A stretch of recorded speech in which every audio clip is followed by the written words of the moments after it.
Good. Okay, I got the thumbs up, so we're ready to go. We'll call a meeting to order. Anybody have any changes to the agenda? I've got three things we need to add. Three things we need to add under closed session. 12.4 will be a discussion on the FCSS building. 12.5 unpaid oil and gas leases. And 12.6 recreation grants. Anybody else have anything they'd like to add in? Yes, I do a Tabor Shooting Foundation request. Okay, so where would you like to put that one? Under request for decision? Non-bylaw?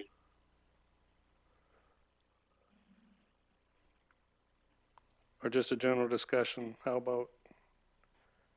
Just general discussion, good enough. So do we need a motion involved in that by any chance?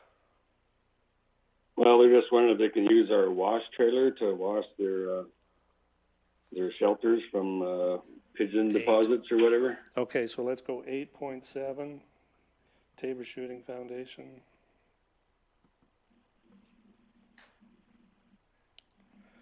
Anybody else have anything they'd like to add in? If not, we'll entertain a motion to approve the agenda. I'll give a motion to approve the agenda.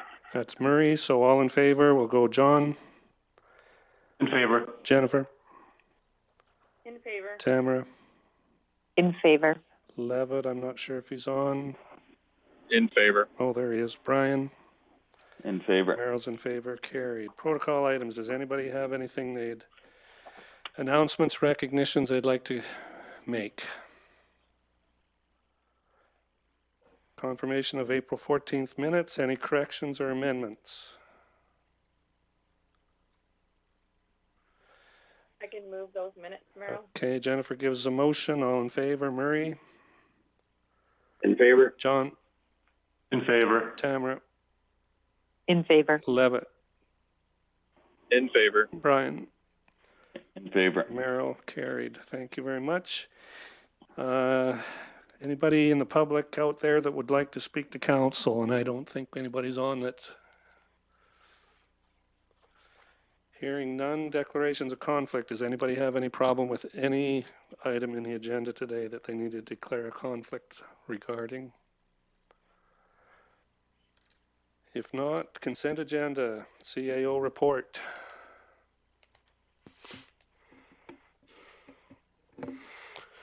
So I can just add a couple of initial thoughts here on the CAO report, or at least a couple of things that some directors have mentioned to myself, as well as things that stood out to me as we were getting it prepared. And one of those is to note that the statistics as it relates to social media traffic, website traffic, all those hits and views, encapsulates a 2-month period as opposed to the typical 1-month period. But I do find it interesting to see the reach that our social media does get. It does seem to get a fair amount of reach and messages out, especially when you look at some of the COVID-19 messaging. It's nice to see people taking advantage of the information that we're able to provide through our mediums. One other thing with regard to economic development side of things, we do from an economic recovery task force perspective, we do have scheduled Mr. Peter Casarella to come as a delegation at our first meeting from South Grow, as our first meeting in May. And just in case any of you folks were wondering if he would be touching base with us at some point. So Kirk Hughes has made the arrangements for that. We have also, this won't show up in this report simply because it's from last month's complete operations, but Director of Ag Services did share with me that very recently his crew had finished completion of a walking trail from the MD Park underneath the 864 bridge to connect with the town's walking network, trail network. using recycled asphalt. So it's a nice little feature. There's no longer a dead end in that part of the trail network.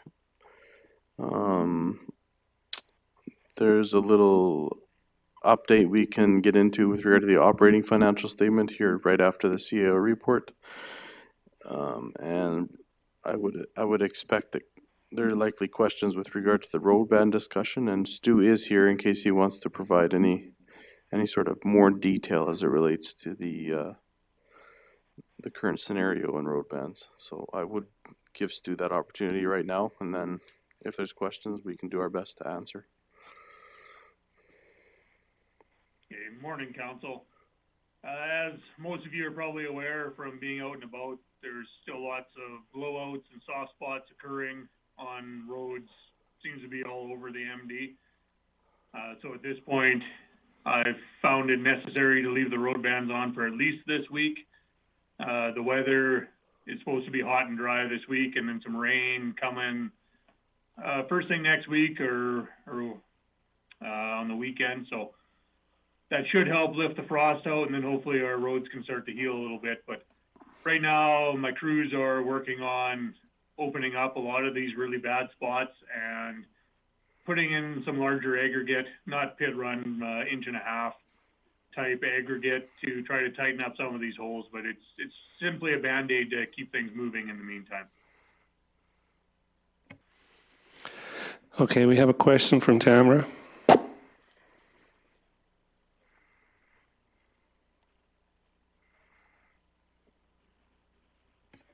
Sorry, that took a minute. So I just wanted to, is this an acceptable time to talk about the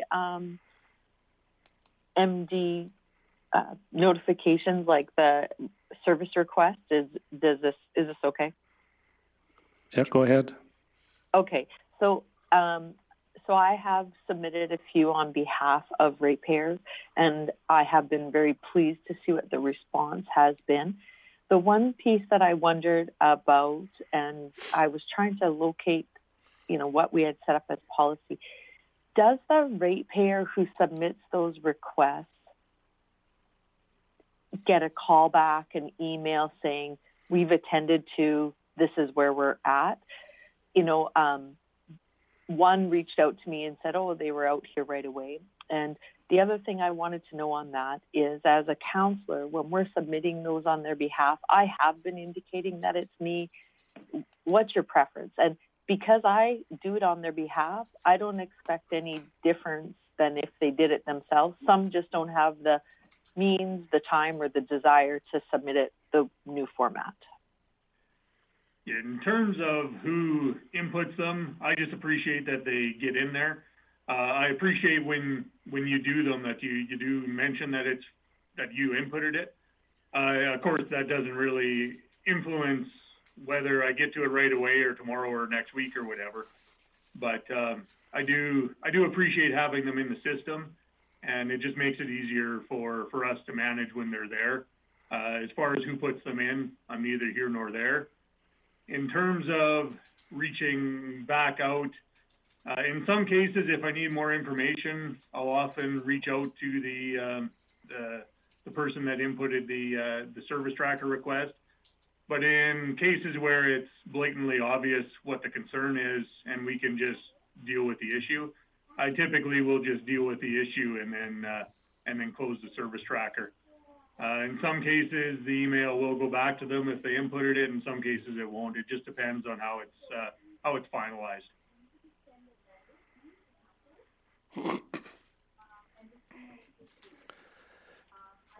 Any other questions for Arlos? I've got one for Arlos, Merrill. Okay, go ahead. Arlos, there's lots of talk about economic stimulus packages and everything else. What have you seen that's real or that is accessible at this time? With regard to actual economic stimulus funding? Correct. I haven't seen any, I guess, real programs come across my desk.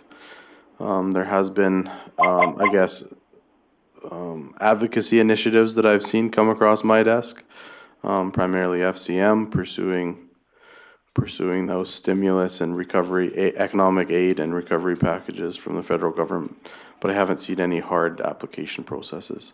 I have seen some information, I believe, from municipal affairs with regard to when we get shovel projects listings complete, where to send them. I'm not sure if this is overly answering your question, but just sharing you the information that I have. I do believe that Kirk does have a little more information in this respect that he could share. No, that's answering my question, Arlos, because we're getting lots of announcements saying that there's packages out there, but I was just wondering if any of them were actually hitting your desk or a process, I guess, an application, whatever it might be to move forward on. No, I hear you. I haven't seen them physically across my desk. I can throw that out to our finance and infrastructure folks and economic development group as well, but they haven't made me aware of them either. So. Okay, thanks.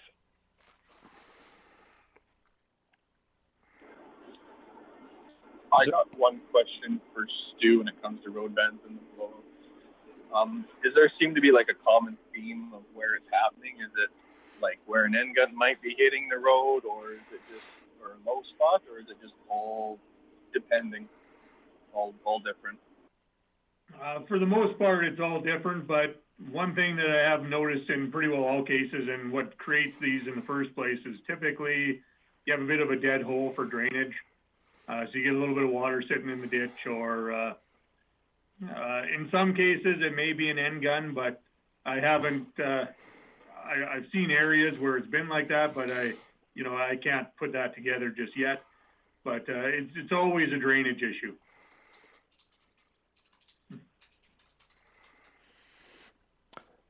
Okay, any other questions for Arlos on his report? Any other highlights, Arlos, that you'd like to bring out? Yeah, there's one thing that I forgot to mention. Obviously, you'll see in today's council package some contract capital projects that we hope to get moving forward here. The other side of that is putting the effort into those and getting them ready for tender. I do want to note that asset management has been, I guess, parked or put to the side while we work on those other initiatives, just so council's in the loop and aware of that. Unlikely we'll be in a bit of a standing pattern here as we fill some gaps around that over the next few months. Okay, John has a question for Brian Pierce. Go ahead, John. I'm just wondering, they've announced this $1.5 billion for orphan wells. I just got off the phone with a landowner this morning that's really concerned about weed control at a lot of these sites, especially some that have gone broke and some that have decided not to pay their bills. I'm wondering if we shouldn't be lobbying the federal and provincial governments on changing that into looking after the most important thing that we have in front of us, which is looking after the weeds. It's going to be a complete and utter disaster in the coming years here. You can spread your money a lot farther by, I guess, looking after these wells first and then eliminating as we have more money and more time. What are your thoughts on that? Yeah, it certainly wouldn't hurt to let people know where our priorities lie. From what I've understood from that program, I think it was spread out across 3 provinces, and Alberta got the lion's share of the funding, and it went directly to the province, and at $1 billion. So I guess from what I understand, the priorities are the where they're going to put their money or what leases they're going to be putting forward first, or ones where there's chronic landowner complaints, and ones that have environmental problems, and ones that are being paid, the rents are being paid by the Surface Right Board, so they can get out from underneath those. So certainly it doesn't hurt to let people know what where we stand, but it sounds like they have their priorities, and I totally understand and appreciate the problems we're going to have with the weeds out there, especially in those dryland areas where it's spreading across into the off-lease areas. And last year, I think in some of these large bankruptcies, the Orphan Well Association has undertaken an initiative to look after some of the weeds if there's a concentrated bunch of wells in a smaller area. I think it was because of that Lexington that bankruptcy south of Calgary that happened, south and east. So that's something we can maybe we have some good connections with Orphan Well Association through some of our through that renewal project too. So that's maybe where we can start. And then through the AER, just keep being the squeaky wheel, I guess. The landowner I spoke to this morning said he's got, through yield maps, he can show you exactly yield losses near the wells. And he says it's just a complete and utter disaster. Right. And I can only imagine it's not going to get better. With the price of oil where it's at, I can't see how it could. Every day I hear and see things that aren't optimistic in the oil and gas industry, just from our own perspective on leases and rents and taxes. So you're absolutely right. It's not going to get better. There is. I know it takes time and it's slow and it's frustrating, but there is means to claim damages to off lease through the surface right boards. I think it's Section 27 application. If that landowner, producer is willing to go through the effort to do it, he can likely, and he can prove that, and he has. It sounds like he's documented it well. That he's eligible for some compensation that way too. Brian, you wanted to add to the conversation? Yeah, Brian, I wonder if it wouldn't be worth a letter to the Ag Minister and Environment Minister, just stating that probably some immediate, there might be things you can do after, but reality is we should be doing this before it becomes a problem. Right. We sent a letter to those folks last year for the same reason, and we basically got sent to the surface right board too, but I did say it won't hurt to resend those letters. I think with the new funding, it might be an opportunity that we can say with the additional funding that we would find this as a priority to look after the existing wells as far as weed control goes. Yeah, I think that would be an important thing to do. That's the weed problem is just as bad as the oil lease or the equipment on the well. Getting that equipment off of there is taking care of the rest of the lease, so it's not creating a hazard. So I think a letter would be in a good move at this point in time. Just that's got to be part of the cleanup is the weed problems. And I'd be willing to make that motion, but I think John had his hand up there too. I just had another comment on that as well. I'm just wondering if it would be best on this Section 27, if people aren't available or aware of it, especially since we're going into a new year here, if people know that they can keep track and be able to get money in the future through this surface rights Section 27, and that maybe that's something we could send out or have available for people to understand.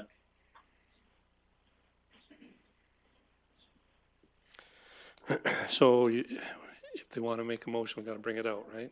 Okay.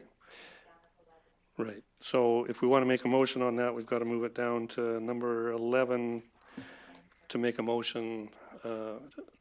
So just keep that in mind. If you want to save your motion, we'll bring it back. Candace, you've written it down for bringing it out. Okay, you need a motion to bring it out then, Merrill? Yeah, well, let's keep going. And then we'll see if there's other things we want to bring out, and then we'll do that. Is there anything? Does that make sense?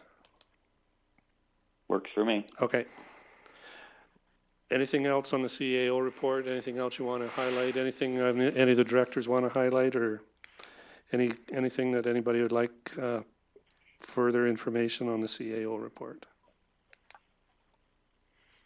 This is Tamara. I just have a question on the parks.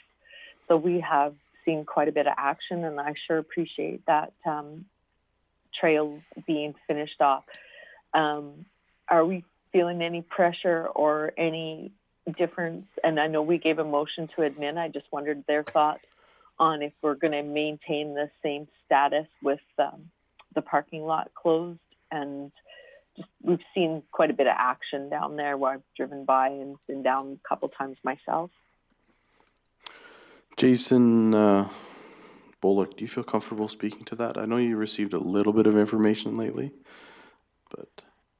Yeah, towards the end of last week, the province finally brought out their regulations for keeping private parks open. And Brian Schaefer and I have gone through that document. It is fairly onerous if you want to have a park or campground open, about disinfecting and cleaning things. I think the size of our park down there would be close to impossible to keep those regulations that the province has brought out for the number of people, plus the size of the groups that gather there constantly. We would always be in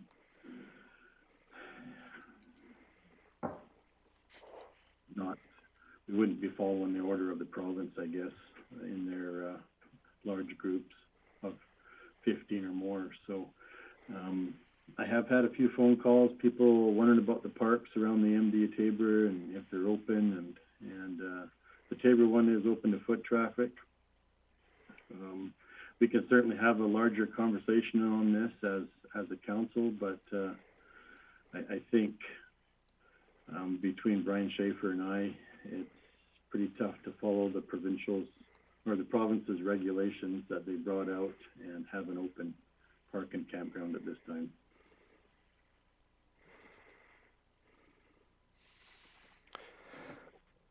Okay, does that answer your question, Tamara? Yes, that's fine at this point. Thank you. Okay, Brian Bruin had a question for Ginger. Go ahead, Brian. Ginger, with the COVID response and your water plants, how are you finding the process? Are you comfortable that you've got checks and balances in there in case one of your staff did come down? Yes, we have everything in place, Brian. What we've done is we've gone to 2 people working in the water plants as we speak. And we only overlap 3 days out of the 7. So we've kept 2 people in each, 1 person out of each location, just in case somebody did get sick with the COVID, that we could bring them in. It's working pretty good right now. So everybody's busy. Their spring has sprung, and so they're getting the work done that needs to be done in the spring, and it seems to be working pretty good. And I've also reached out to other communities and contacted them, and we've kind of got an agreement and in place that if they need help or we need help, they're willing to step in, and vice versa. We're willing to go help them if they need it. So I think I stepped out to 5 communities around here. So we're looking good. Ginger, I notice you've got some outside people that are having to come in to do testing and work like that. Are you comfortable in protocols being met there too? Yeah, they've got a spreadsheet. We're keeping track of who's coming in and all that. So, and we're disinfecting everything every day, twice a day, 3 times a day sometimes. So yeah, we're quite comfortable because they have to answer the questions just like anybody else does before they come in. We hope that they're honest. So appreciate the work you're doing there, Ginger. Thank you. Okay. Another call. Any more questions on the CAO report? If not, go ahead. Yeah, so I have some on the assessment and things, but I assume we'll spend time on Friday on that. So is that okay if we just leave that till Friday? We definitely will be spending time on that piece on Friday at the Finance Committee meeting for sure. Yeah. Okay. Okay. Okay, I'll wait until that time. Thank you. Okay. No more questions. We'll go down into the batch, check batches. Any questions on any of the batches? 23081, 23087, 23109. Any questions?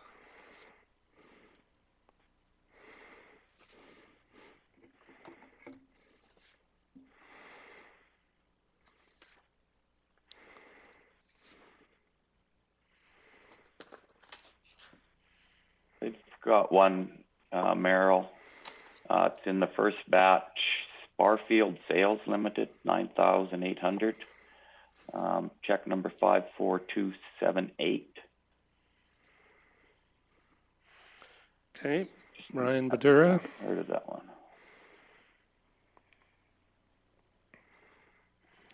Check for $9,849.85. Is maybe one of the department directors can mention if they know it's from their department. Anybody recognize that one?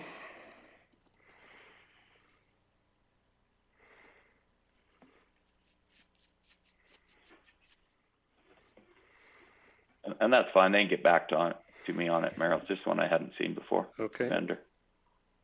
Okay, I'll phone and find out, and I'll type it in the chat. Thanks, Okay. Brian.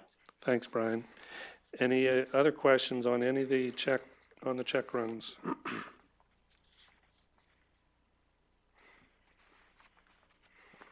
All right. Operating financial statement. Any questions there, Brian? You got anything you'd like to? Yes, I just wanted to add for the operating financial statement, at the bottom it shows that we're about $619,000 less for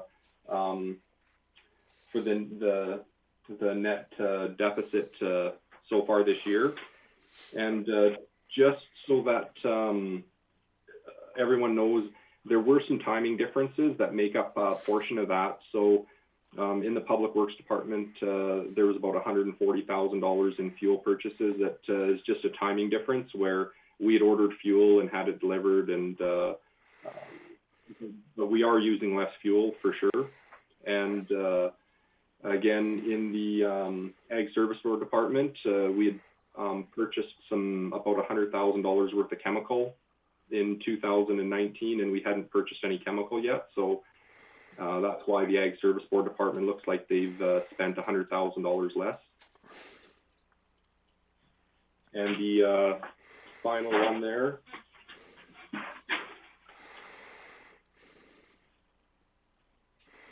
Again, Public Works Department, we had purchased about $90,000 worth of culvert in 2019, and we haven't purchased any culvert yet this year. So there was about $330,000 in timing differences there. So, but we are about $300,000 lower in expenditures or net expenditures so far this year.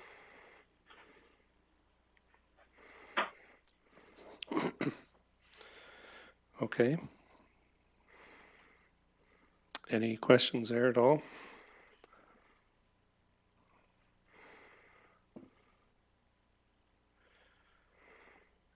All right, we'll move on to the capital transaction report.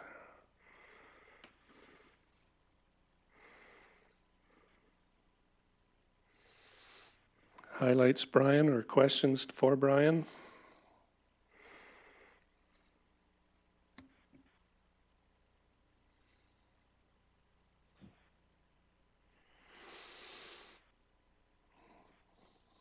All right. Bank reconciliation.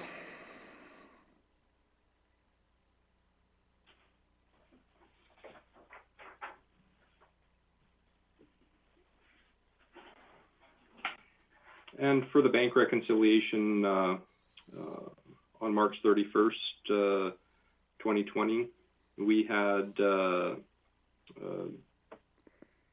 beginning of the month, $21,749,866 in the account. Small amount of receipts, $661,776, and disbursements of $2,420,613. And the reason that is so big is we did make the first school requisition payment in March. and that left us with a balance of $19,991,031.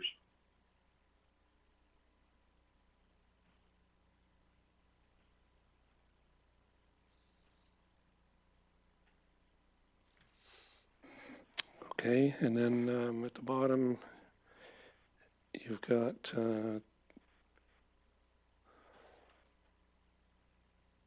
so at the end of the month, you've got almost 20 million in the bank. Yes, that's correct. Okay, anybody have any questions for Brian on any of those three reports?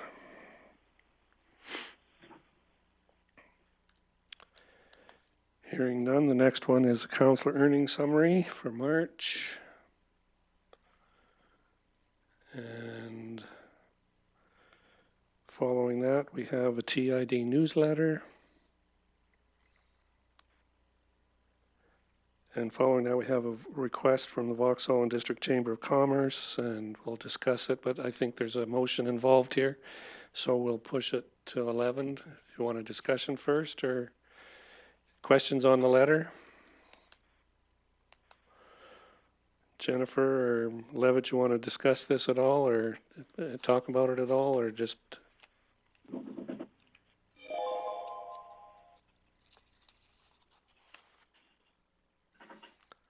I think it would be good to support the Vauxhall 100th in some way or another. I don't know if the tower is going to be erected, so there will be plaques and that type of thing on it. So I think it's to discuss whether or not we would like to put something on there. I'm actually quite surprised that this one has come from the committee as opposed to just the chamber. So that's my only comment. I don't know, Levitt, if you have anything to add.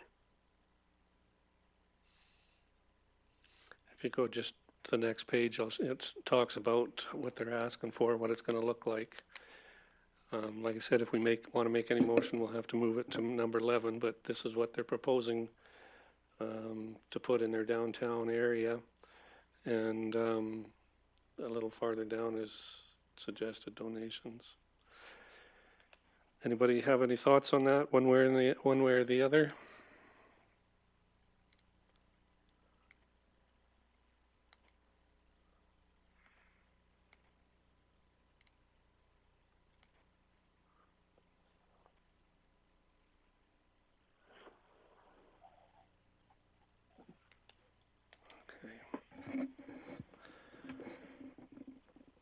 All right, hearing none, if we want to make a motion one way or the other on this, we'll have to move it to 11, number 11. 10? Oh, right, 10. Right.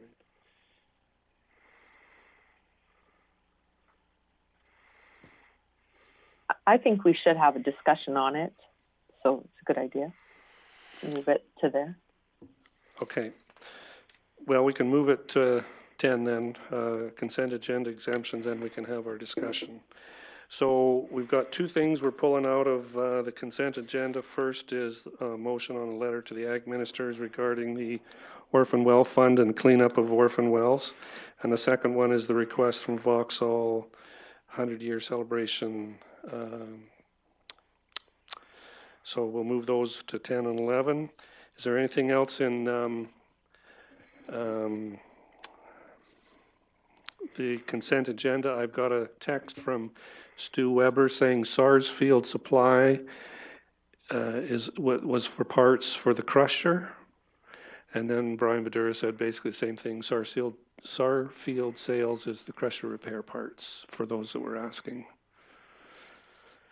So back to the consent agenda. Anybody have anything else they want to discuss from the consent agenda? We've taken two things out. If there's no more questions, we'd need a motion to accept the consent agenda. I can move the consent agenda. Okay, John gives that motion. We'll go down the list. Murray, in favor? In favor. Jennifer? In favor. Tamara? In favor. Levitt? In favor. Brian? In favor. Merrill's in favor. Carried.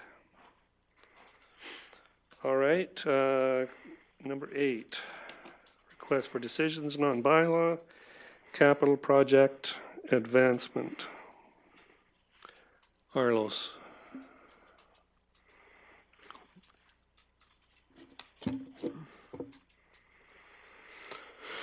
Very good. So you'll see that we have a suite. Oh, sorry, this is shovel-ready projects. So Craig has put a lot of effort into putting this list together, ultimately to put in front of council and give council the opportunity to have discussions on what they want to make priorities with regard to putting in place some shovel-ready projects. There is a list attached to this, and in that list, here if I can scroll down to it,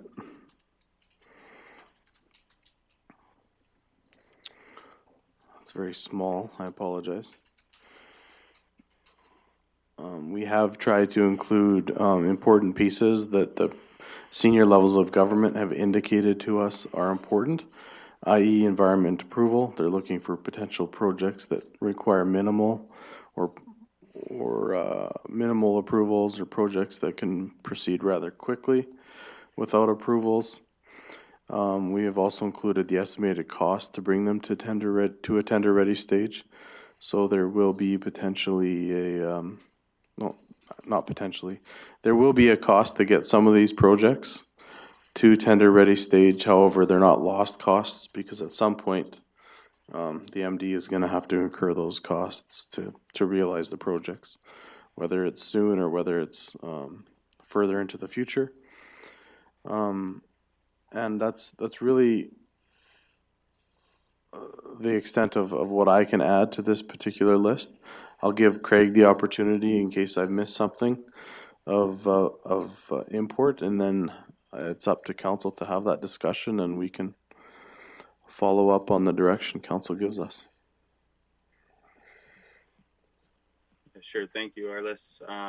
So the spreadsheet that you see in front of you is a list of some of the historic projects that we've had on the list from council discussions, as well as a combination from some of our asset management functions for prioritization. You see the estimated construction cost and then the estimated cost to tender ready within the spreadsheet. The other portion of this is it takes time to get these to a tender ready state. So the estimated date of tender ready, if started today, is listed for you there on the side, and that date continues to change. So it's live every time you open the document. It's going to change with a new date so that it's accurate at the time of approval. As Arliss mentioned, some of these projects do require AEP approval, whether that be Water Act or some other AEP approval, and you can see that in the column to the right. From there, based on some of our experience and knowledge of our infrastructure, there are some recommendations there as well. So you'll see, is it a recommended project from a technical or an administrative point of view? So, at the very bottom, you see some of the estimated costs for all of the high priority projects, as well as the medium and then the low priority projects. So there is some savings in some of these projects. For instance, the chip seals, you can expect some savings if you are to tender those all together or to bring them to a tender ready state together. So there's some value there as well. The other portion on this is it takes some administrative resources internally to bring these projects and administer these projects to a shovel ready or tender ready state. I've estimated approximately half of a year of employee expenses to bring that to a tender ready state. So, but that's variable depending on the direction council chooses to go. And all these projects are over and above what we already have planned for the year. Is that correct, Craig? Yes, that's correct. So these are projects that aren't currently on the 2020 project schedule. These would be above and beyond. In case that there is some government stimulus grant money available, this is a bit of a strategic approach to ensure that we have some projects ready to go so that we may be able to get our hands on some of that stimulus money and help boost the economy in our local area. Okay, well, I'm not sure how to go through this. There's a list in front of everybody. Is there projects on that list that are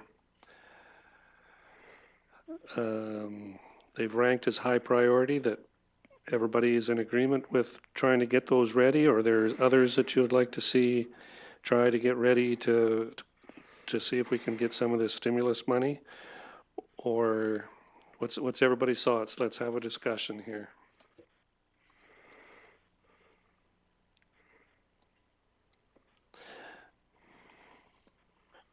Merrill, if I could kind of start here, and that's really leading up to the question I asked Arlos earlier. What kind of projects are they looking for? Certainly what I'm hearing, they seem to be talking about potholes and fixing pavement, but I don't know if that is on a municipal or a provincial level. It'd be kind of nice to know whether we should be focusing it on road maintenance or if they're looking for grander projects. And I don't have the answer to that. Yeah, and I don't either. Go ahead, Arlos. I think all of us have been involved in a myriad of conversations with multiple different ministries telling us the same thing with regard to the need to have shovel-ready projects, and I think we've all heard exactly what Brian just mentioned, is that they want shovel-ready projects, but there hasn't been too much detail as to what type they want to see. I do think that if there's ways that we can advance some of our road works, it would be an opportunity we would want to take advantage of, simply because it's our transportation network, and that's really the business that we're in. So. And that's kind of where I was going with this. I kind of think if we focus on our road work, our road network, and or bridges. I mean, we've had an awful lot of talk about bridge replacements. It might be an angle to take. Everyone else's thoughts? Yeah, what does everybody else think? It looks like, and I don't know for sure, but it looks like these are kind of spread around the municipality. The bridge removal, the second one is up in, looks like Murray's area. I don't know exactly where that is. Craig, can you tell us a little bit about that project? Yeah, that's correct. So that's in the BRID area up south, kind of southwest of Enchant into that area. There is currently some STIP applications for bridges to the provincial government. We haven't heard anything back yet. That is one of them, that is a STIP application to remove 6 bridges. Okay. Anybody else? What I thought, Go ahead. when I saw the list, for all those same reasons, these are projects that we need to get moving on at some point. So if we have to make the investment, it's not a lost investment. So I would be in favor. The one thing that we keep hearing is it has to be able to get people back to work.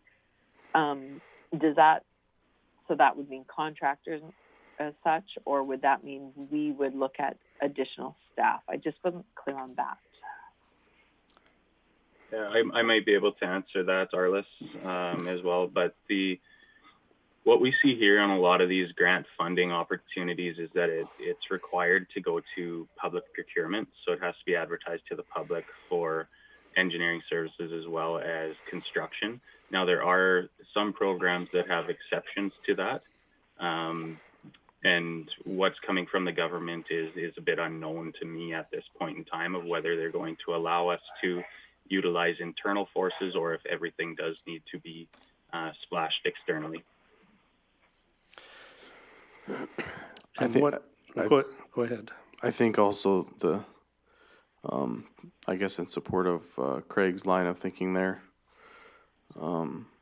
we are estimating costs here with regard to bringing them to a tender-ready stage, which implies that, yeah, we would submit them for, put them through that public procurement process and hopefully hire contractors to complete some of these works. And in the tendering process, I know was a little bit of discussion. I know that there's interprovincial agreements and all that sort of stuff where it could go to absolutely anybody. Is there any way of,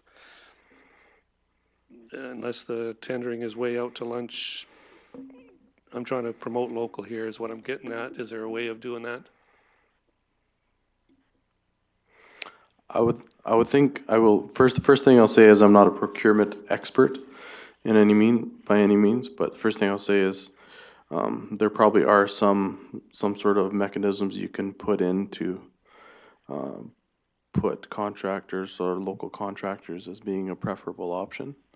However, you do have to be careful when you're looking at interprovincial trade agreements that you're following, I guess, the intent and spirit of those, which is you can have the carpet called, and if you do approve procurement that is substantially, I guess, more, you could find yourself in a situation where you are on the hook for profits of the company that you overlooked in favor of other things such as local preference. But there definitely is a happy medium. So by reading, go ahead. If I can add to Arliss's comment there, so there are a few mechanisms that you can ensure that you're getting suitable, qualified contractors. So you're able to do some pre-screening, I guess, or ensuring that the contractors are suitable, and then issuing that tender to those suitable contractors, so a pre-qualification. You cannot do a local preference in the public procurement. They recently changed some of the agreements to allow no local preference to be there.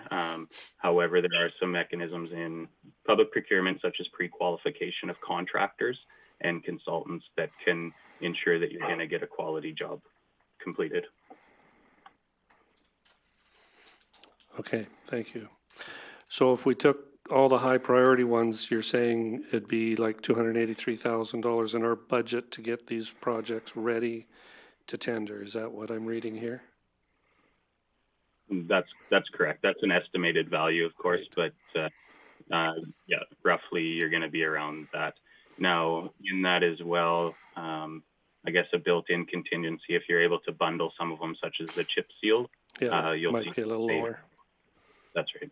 Yeah. Any more thoughts around the table? Anybody else have any questions, concerns, questions on the order of the projects, or going ahead with just the high ones, or doing more than just the high priority ones? I got a question, Marilyn. It doesn't fall in the high ones. The only questions I would have would be the cold storage building and old public workshop. I'd have a hard time justifying politically right now building a new shop. Yeah, and I think that's kind of why it's been on hold for a while. Arlos has a comment here. So I would hope from an administrative perspective, this is definitely a list of potential project options. To be candid, I hope council isn't looking to bring all of them at this moment to tender ready stage, perhaps just a priority few that we can, I guess, work on. To echo Craig's previous comments, we are at capacity with our current slate of projects. So depending on what council or how many council chooses to move forward with, we'll need to source a little bit of extra muscle, I guess you could say, to manage these through to tender ready stage. So if we were to say all the high priority ones, that's overwhelming to the staff then? Yes, anything more than our current slate of projects would be, yeah. Okay. And I'm not saying that to distract from doing this. I definitely want to see these get prepared and move forward to that stage. It's just, we're just trying to be honest and sharing that we'll need a little help to get there.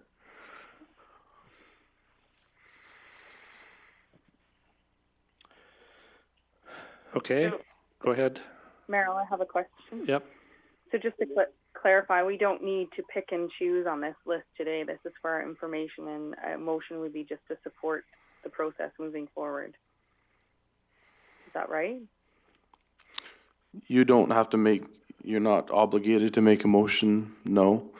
But if council does want to create, and start moving on shovel-ready projects, administration would welcome that direction.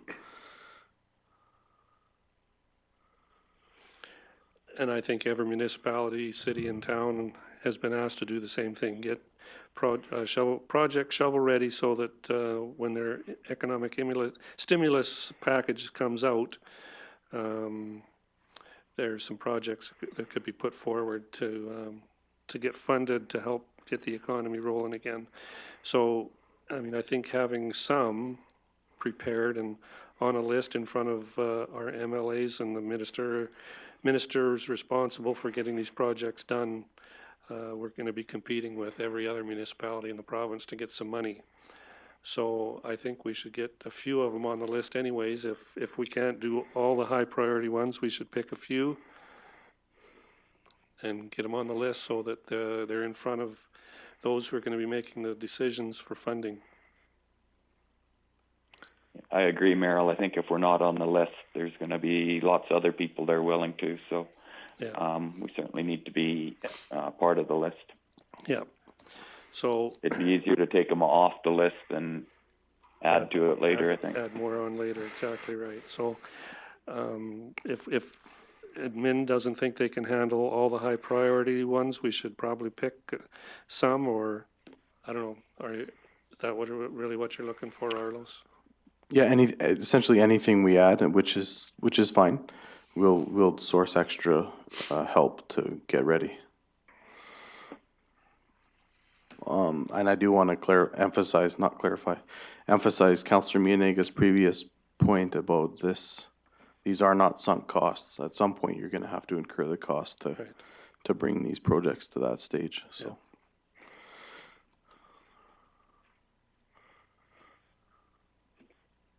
So you would source someone like an engineering firm to help you get these ready. Is that really what you're saying?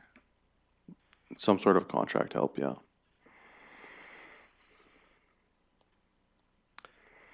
Anybody else have any comments, thoughts on this one? I would like to know what we have in the budget or I shouldn't say have in the budget, but what can we realistically spend on engineering moving forward to, like, how many projects should we actually be picking to do that? Or would this be like a finance discussion to look at this list in more detail and then look at what we have within the budget to contract out to do that next step? If council was hesitant to make any sort of decision today, they definitely could, as one option, they definitely could refer it to the upcoming finance committee for further more detailed discussion, especially around the costing piece or funding piece. So this is Tamara. I have a concern that if we delay it too long, we will miss the mark on that list. I've talked to a couple of the municipalities who've already made submissions, and this the government doesn't seem to be indicating very well how they're managing each of these projects, right? It's not like everyone will get one or everyone will get two, or or if they came in on this date, you get them. So it's a bit ad hoc, and I don't appreciate that, but I think it puts the administration and the municipality in a tough spot. So on that, I think we should determine what our priorities are, and I would hope that administration has a good handle on how much we can afford at this point, because we shouldn't wait, I don't believe. Yeah, I think the sooner we get our list into the right hands, the better chance we have of getting some of this done. And not that the last guy in isn't going to get something done either, but I think, like I said, every municipality is being encouraged to do the exact same thing and get their projects in for funding. So I think the sooner we can make that decision, but I do know we have some constraints budget-wise. So I guess Jennifer's concern is very valid and legitimate. So 283.5 basically, if we took all the high priority ones, which Arlos has maybe indicated we can't handle that much. We can if we just get extra help. Okay. Like I say, I do Question. want the municipality to take advantage of any stimulus funds that do come their way. So Right. I just. And should we take on this list of the high priority ones here? That's not going to put us offside as far as budgeting. We have room in the budget for that.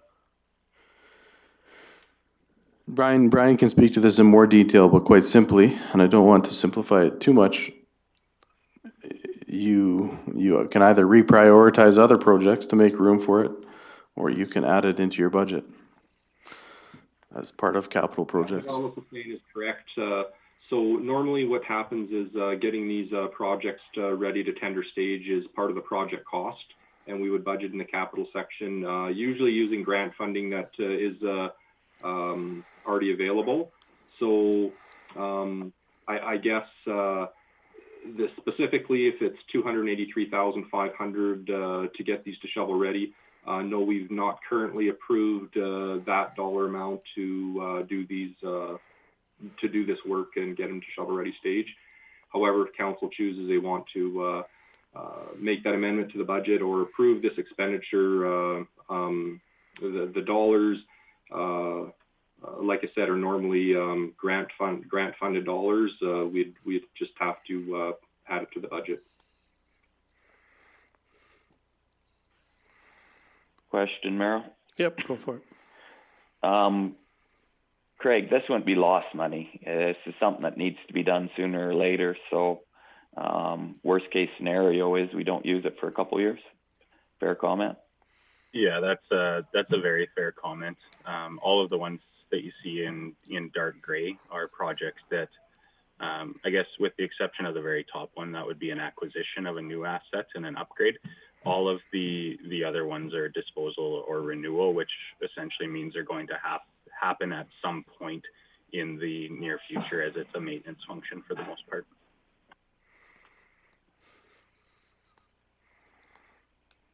So Craig, just a question then. So when you look at that chart that you have, the dark gray, the medium gray, and the light gray, can you tell me the difference between each one of those specifically?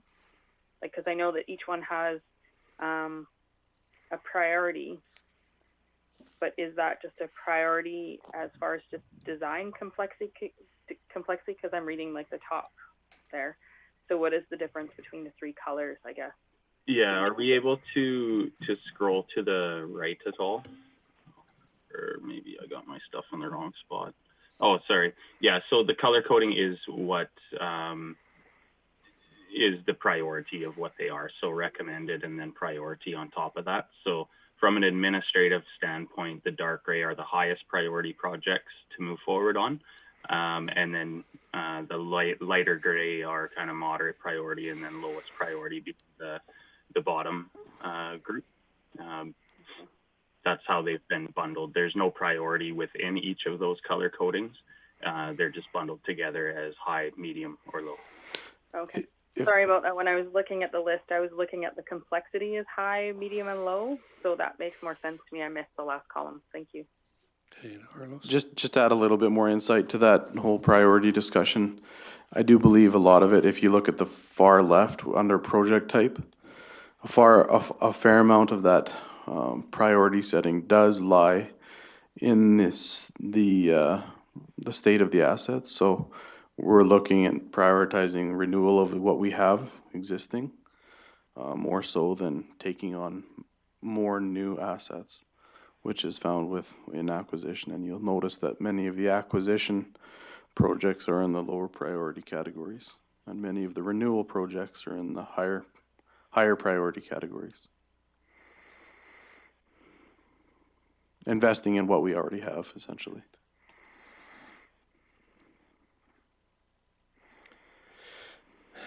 I think projects that maintain our roads and keep our roads functional and useful are high priority items myself.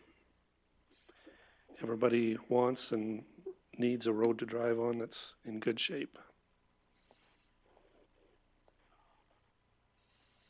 Anybody else have any thoughts on which projects you want to move forward to the province, the the high priority ones? I'd be willing to make the motion to move the high priority ones forward to the province, and maybe get a greater understanding just how much shovel ready they required in order to do that. Okay. Do they need the full engineering, or what portion do they need to do that, or just a commitment that we would be willing to do that? Because I don't understand that. I haven't heard an answer to what exactly they're defining as shovel ready. Yeah, there's really been no definition yet put out there exactly what they're looking for, other than stuff that's ready to go.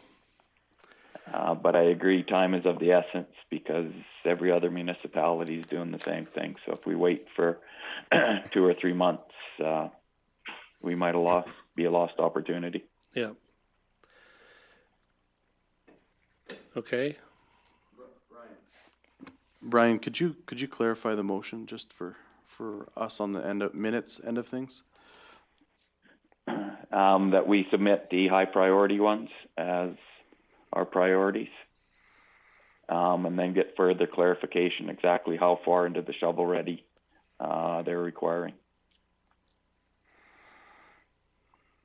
I guess a definition of what they mean by shovel ready. You're good with that? Craig, there would be different levels of engineering studies, correct? Yeah, you bet. There's different efforts based on project complexity. That's why I put that one in there. And the time frame is just formula based. So the column that has the dates there is based off a high level look at the project complexity to bring it to that point. So no projects are created equal. So your 200,000, that would be a full ready to build. If the criteria is for something under that, I'm assuming that price would go on down. It'd bring it to a tender ready stage. Correct. I'm not sure if I understand your question, Councillor. Can you do a study that I guess isn't quite tender ready, but still get a complete costing? Yeah, absolutely. So you could bring it to a conceptual design, which will give you some better costing than the estimates I've provided here. Okay. Or the next step from that would be a detailed design stage, which comes with another set of cost estimates. And then the final set of cost estimates that you receive are the issued for tender cost estimates. So you kind of have those 3 stages that you can get to depending on what we hear back from the potential funding bodies. Yeah, I guess that's answering my question. Can we do it to just a detailed rather than the full tender? And that should save some dollars, correct? Yes, it would save some money. Absolutely. Thanks, Craig. Okay, so for clarification, can we get that motion read back? Candace?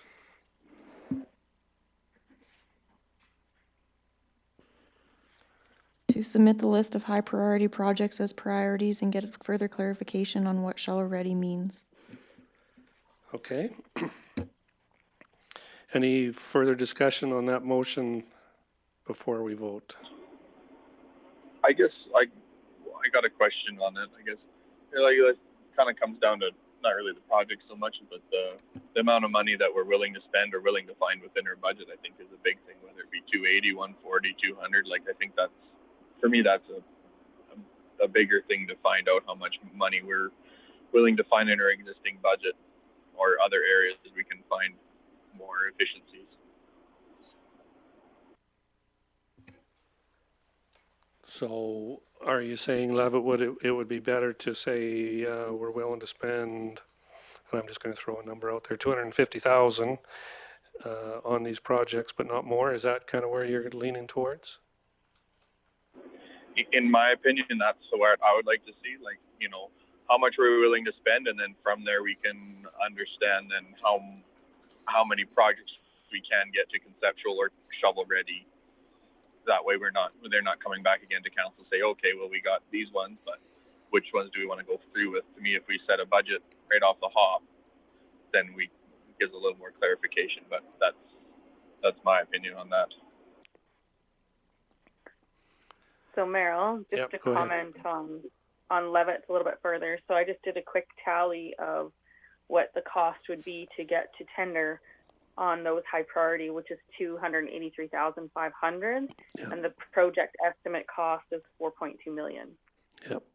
So that's just to give everybody an idea of what it would be at. Go ahead. Can you turn your mic on? I think actually funding the actual projects, our hope would be to obtain the grant stimulus funding for actual execution of the projects, not adding those additional capital costs from our own source budget funds.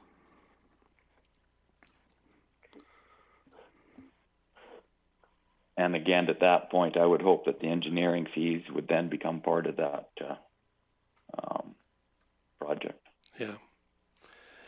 And like I said, that's a real good question or statement, Jennifer. That was one that I was thinking also is, are we getting 100% funding for these projects, or what are we going to have to put in to get the projects done? And that's still something we don't know.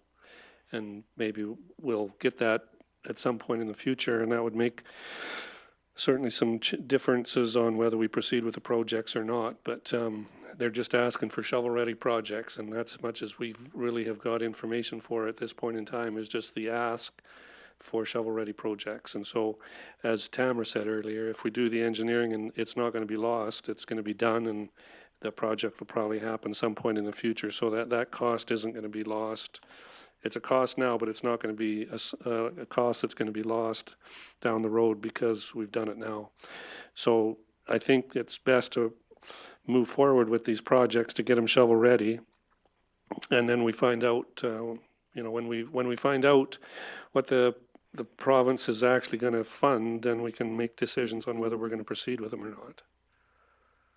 Does that sound fair to everybody, or does somebody have a different opinion on that one? I'm wondering if Craig has another comment. It looked like he wanted to say something, but I'm not sure. No, I have nothing to add right now. Okay, are we ready to move forward with Brian's motion then and Candace has already read it once, so I think everybody understands what it is. What's that? The same gist, okay.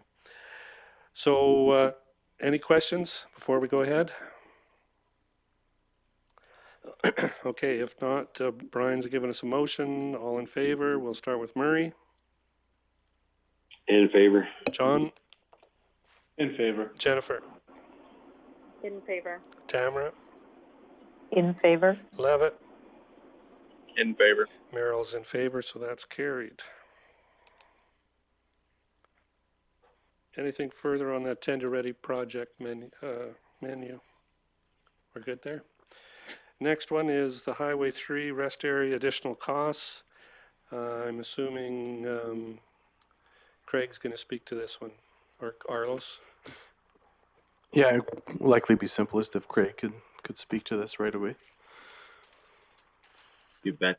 Just for clarification, it should be Highway 36 rest area. Right, yeah, you're right. Anybody out in the audience listening? Yeah, Highway 36 rest area. So what we have here is we worked through the cost estimate, the detailed design with our engineering consultant, and we ended up considerably higher than what the original estimate was, which was set at roughly $2 million.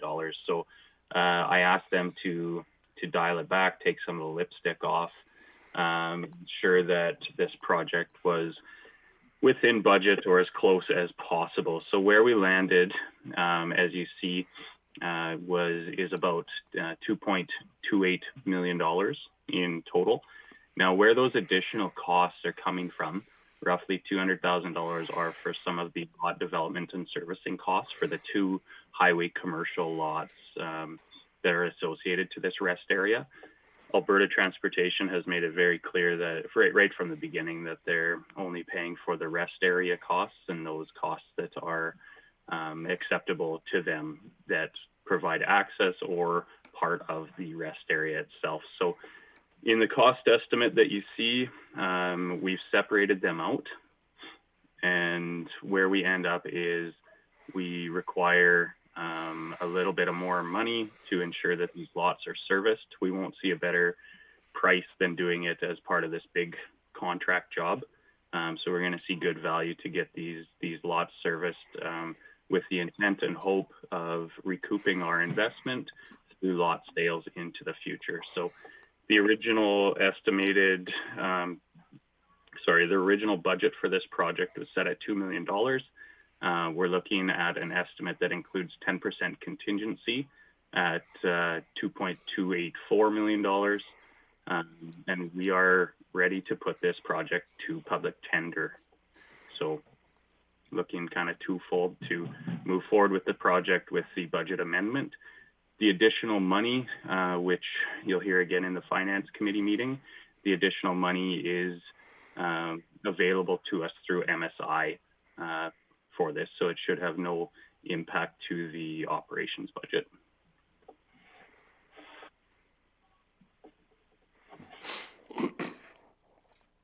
Anybody have any questions for Craig? I got a question for Brian Badura.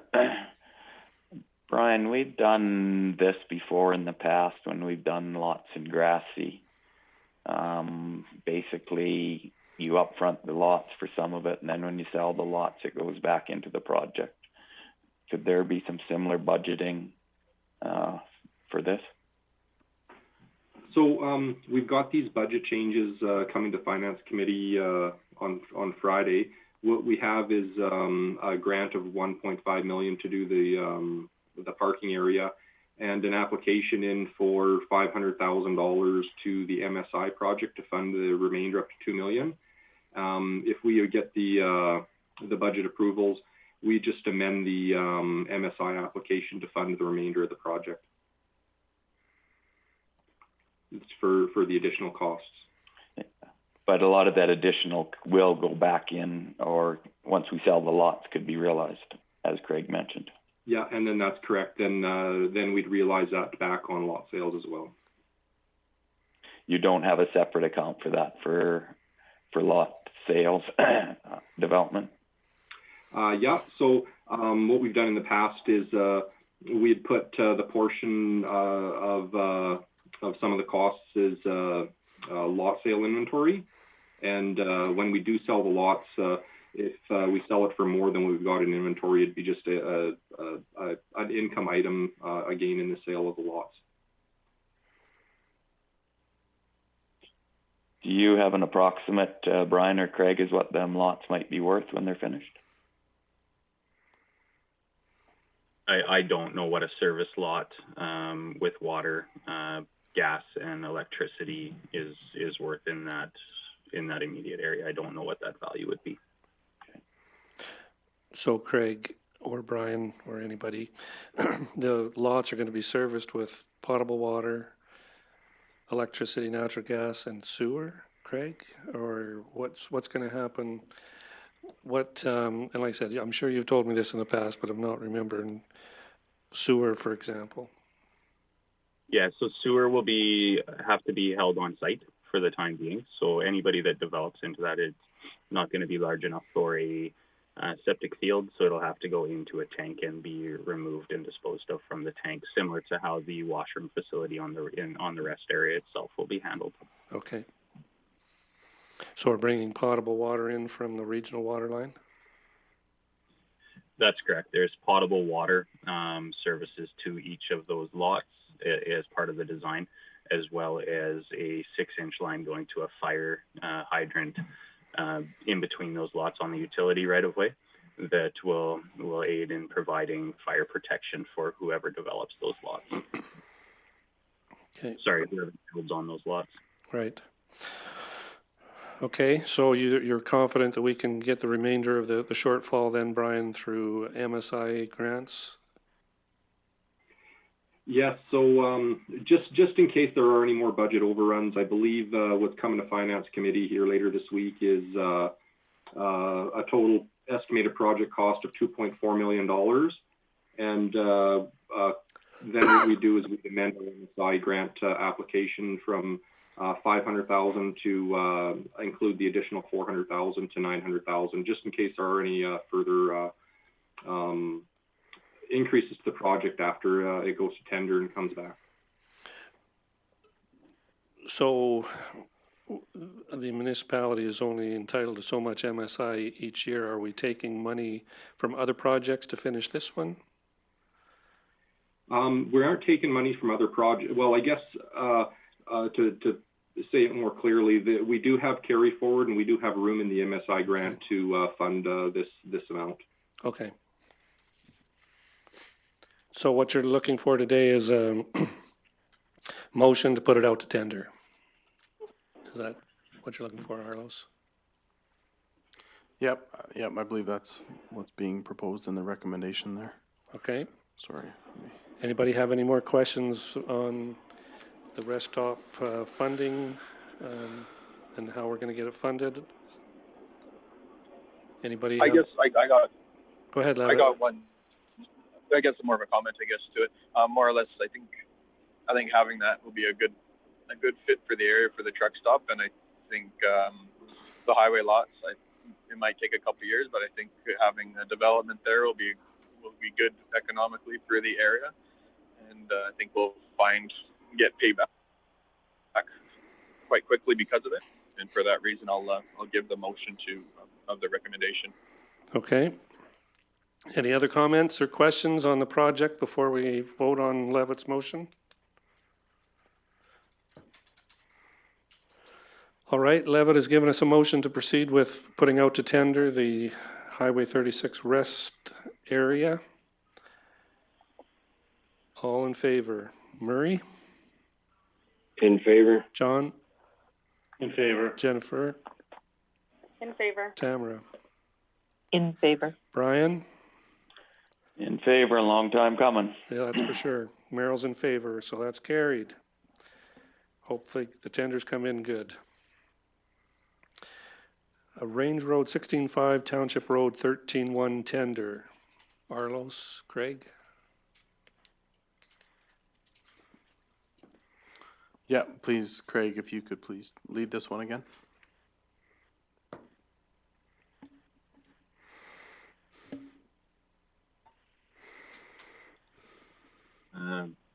Council, you're going to catch a common theme here with putting things out to tender, which is a good thing, especially right now. So the original estimate for budget on this project, which includes Range Road 16.5 soil cement and double chip seal for 1 mile south of Township Road 13.0. So that is just southwest of the town of Vauxhall and runs to the King Arthur's Resort. The original estimated cost was $470,000. Finance and I put a federal gas tax application in the amount of $575,000. The engineer's estimate is slightly higher than that, at $622,000, which includes a 10% contingency. I feel that this estimate is conservative and really I expect the tender bids to come in within our 575 federal gas tax. The risk that we take if it doesn't is we would have to fund the remainder above that out of our own pocket, I suppose. So with this project, the ask today is to put this to public tender. This one has been delayed slightly due to COVID and some of the mixed design with the cement mixed design. They had to send it to the States to have it done because of layoffs and inability to do that here. So we want to put this to public tender to be constructed. Public tender would happen the week of May 1st. Construction would be completed prior to the end of October. And the 13.1A, that's out towards Prairie Gold, is that correct? Yes, my apologies. As part of this, because there is the double chip seal on Range Road 16.5, it makes sense to have a project of similar nature for a single chip seal that's maintenance a few miles away, Township Road 13.1A. The existing chip seal has worn down or off. That road goes to the PGP plant as well as a few other businesses. It goes right by the cemetery in Vauxhall and is in need of a new chip seal. And this, the cost of that one is included in the 575. He's nodding his head. Yeah, that's correct. So that includes both of those scopes of work to be included in one tender, just because we believe we'll see better value that way. Yep. Okay. Questions, comments, anybody? Counselor from that area? I got one question. So say if tenders come back and they're all very high, are we still obligated to accept a tender, or can we still say, no, we're going to hold off or re-tender it to see maybe a better value? Yeah, so in all of our tender documents that we do put out to the public, we do have clauses in there saying that the municipality does not have to award this tender for any reason, anyway. It's a little bit of a catch-22 that some contractors may take you to task on that. They may not either, but we do have those clauses into that, and I guess it depends on whether or not a contractor is going to fight it if we don't award the work to them. For their their profit margin is what they would look after.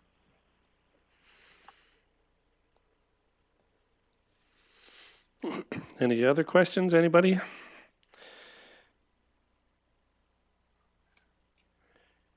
Anybody prepared to make a motion one way or the other? I'd be willing to make that motion to proceed with the project and advertise to public tender. Okay, any further comments, questions, discussion?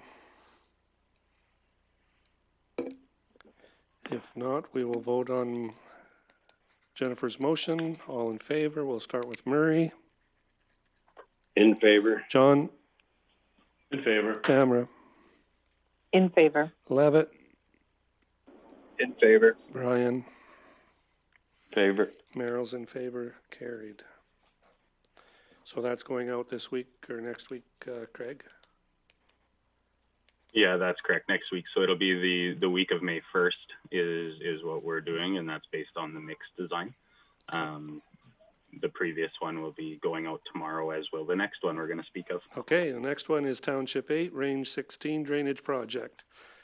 And same thing, Carlos or Craig? Yeah, I can take this one again.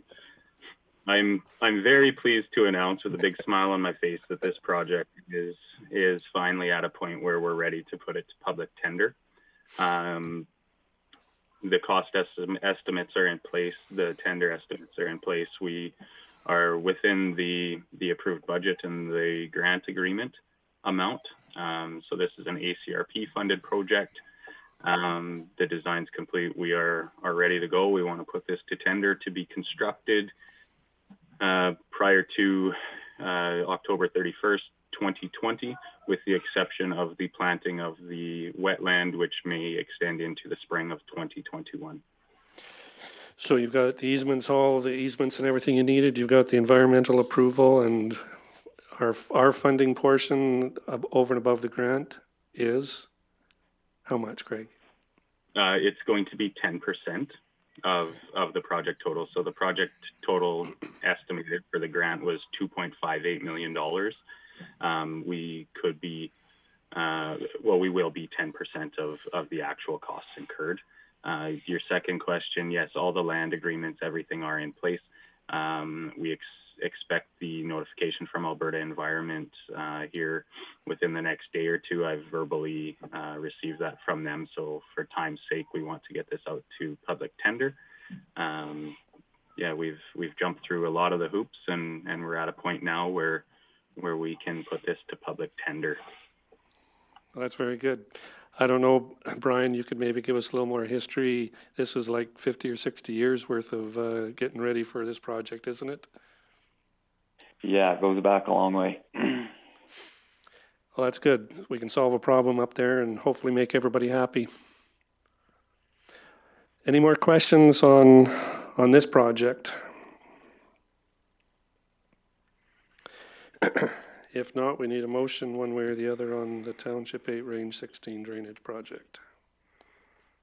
Do you want to make? Go ahead, John. It's your area. I'd like to make that motion if I could. Yep. We move this to tender. Okay. Any more questions? Discussion? If not, all in favor? Murray? In favor? Jennifer? In favor. Tamara? In favor. Levitt? In favor. Brian? In favor. Merrill's in favor, so that is carried. Good work.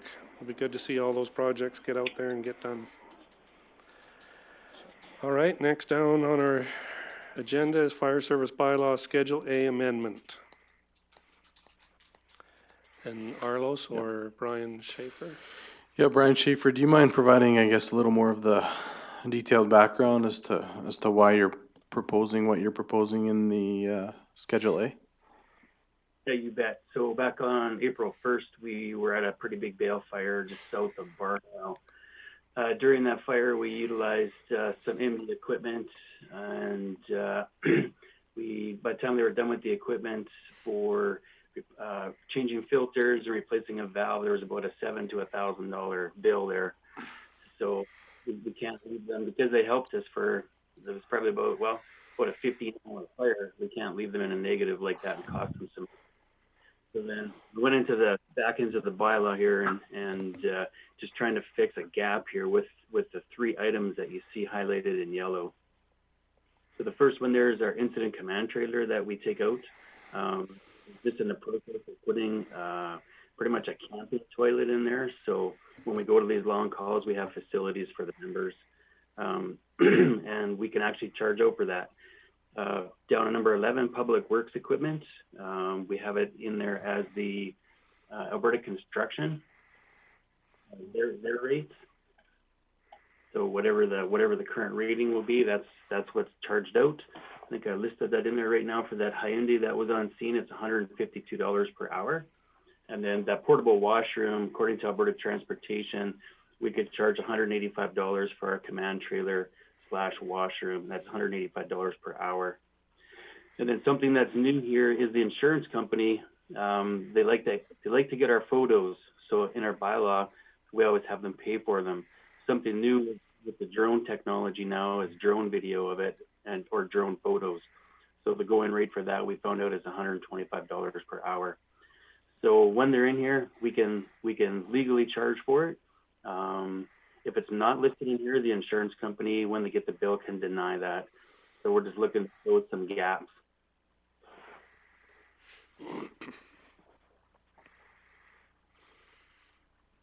And then I guess one thing on the billing. So when Joe submitted the bill for this claim, we put it on to see what's going to happen.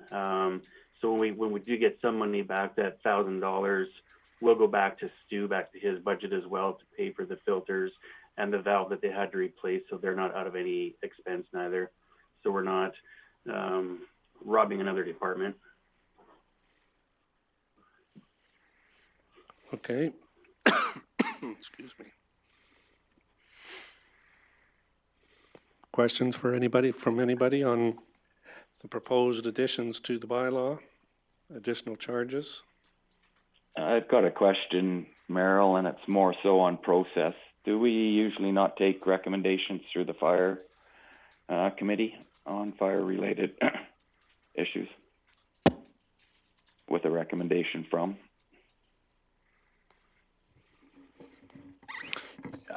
Yeah, I can speak to that, and I apologize if that's your typical process. Then that's an oversight by myself. To be quite candid, I guess I'm still getting used to workflows.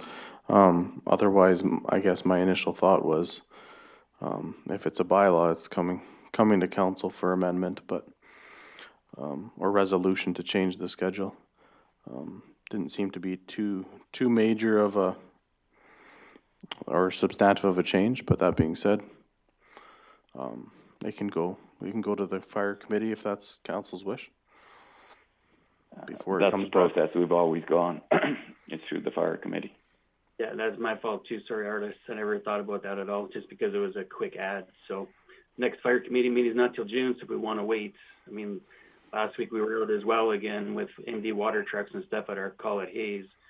So that was 4:30 till 1 o'clock in the morning calls. So we're throwing away any kind of extra dollars. So if you want to move it to June, we still could do. Anybody else have any thoughts around the table? So I have just one question. You know, it's always good to find those gaps, but then it also just brought up a few other questions for me as I was reading the information.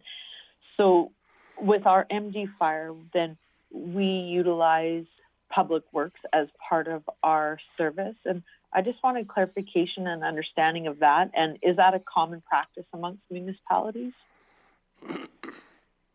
Guess it depends what it was. Is the water haulers, we've always used them for that because it's cheaper than our MD trucks are cheaper than the local water haulers by the rate or by the hour. As far as the equipment, it's not the norm. This one, because it was bales, they had to help. We need to get rid of the bales out of the building somehow. So we can either utilize what we have internally, or we can make a phone call to CEM or somebody like that and pay probably double the money of what we're paying back through our own services. So if we go outside the MD, it's going to be a higher expense to us. And again, I'm sorry. Oh, go ahead, the one other thing is, you know, we often talk about what our risk is, and you know, are our employees trained to do that? And I know the command officer would run that and make sure they were safe, but I wonder if we damaged our equipment or we had people who were injured, would that increase our risk if that cost is required to fight the fire anyway? Should it be from someone else? I'm not understanding what others do, so just looking for some clarification. With regard to the question about risk, anytime we have staff coming to work and operating equipment, we're gonna assume an inherent amount of risk. So if there's a water truck that goes to a fire, they will be, just like any other time they're operating a water truck, we will be incurring that risk or subject to that risk for sure. But I don't see it necessarily any larger than normal operations, at least in using the water truck example. But yeah, I guess some additional questions came from me in reading through this. They talk about being out for 16 hours on a call. Do we have policy in place as to how long a member can be at a fire without a break, etc.? Yeah, when 5 o'clock came around or 6 o'clock, whatever time it was, people switch roles. So usually 8-hour shift, an 8-hour day. No difference. We go back to the spring floods. We did the same where we babysat highways for the night for Volker 7. We had a crew from, it was about 5 o'clock till midnight, and then I switched out at midnight, and then we switched back at 8 o'clock in the morning. So around 8 hours, yeah. So all members were shifted out. Nobody stayed the entire time? Joe would have been there the entire time, so.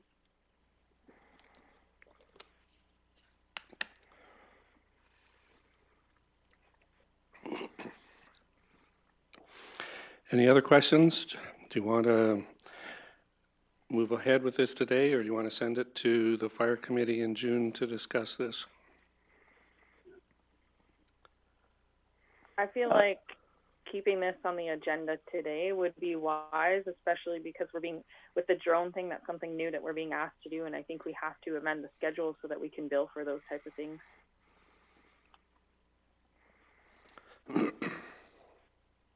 I would disagree. I think we got a process, and there's additional questions, and that should be clarified.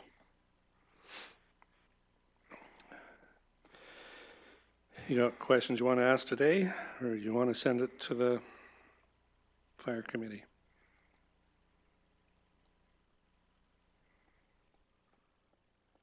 I'd be prepared to make a motion that we defer this to the fire committee. Any further discussion by anybody around the table or around your living rooms, wherever you're at?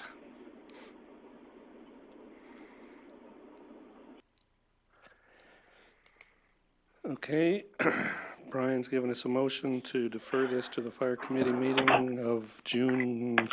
Let me see if I can find it really quick.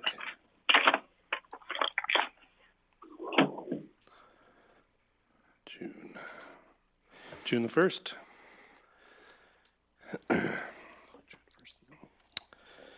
All those in favor, we'll start with Murray again. In favor, I guess. John, In favor. Jennifer, Not in favor. Tamara,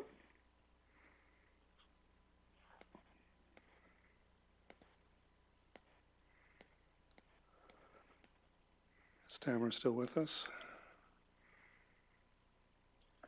I'm in favor, sorry. Okay, no problem. Levitt, Opposed. Brian, I'm opposed, so it's carried. We'll go discuss it on June the 1st at our fire meeting, June the 1st, and bring it back after that. Intermunicipal Collaborative Framework Agreement. Arlos has been working with the town on getting this done. We'll turn it over to Arlos. Thank you, Reeve Harris. And what you have before, what council has before them and have had the opportunity to review is kind of the final tweaked version of the proposed intermunicipal collaboration framework between the town of Tabor and MD of Tabor. Obviously, the focus and emphasis is on collaboration and service delivery, where and when it might make sense. And the intermunicipal development committee members, if you look in Appendix B of the agreement, have recommended and provided some, I guess, priority areas for collaboration discussions with some corresponding timeframes. So that's the general summary as to what's before council for final approval. And perhaps there's other commentary from the actual IMDC committee members that they may or may not want to share with the group. I did receive confirmation that the town of Tabor at their council meeting last night did approve the ICF, and it can be approved through resolution. Okay, any questions or comments by any of the committee members, or any questions from anybody else on this document? Like I said, we've discussed it once before. We had a question from Levitt, I believe, this morning. Do you want to ask that question again, Levitt, just so everyone understands what you are concerned with?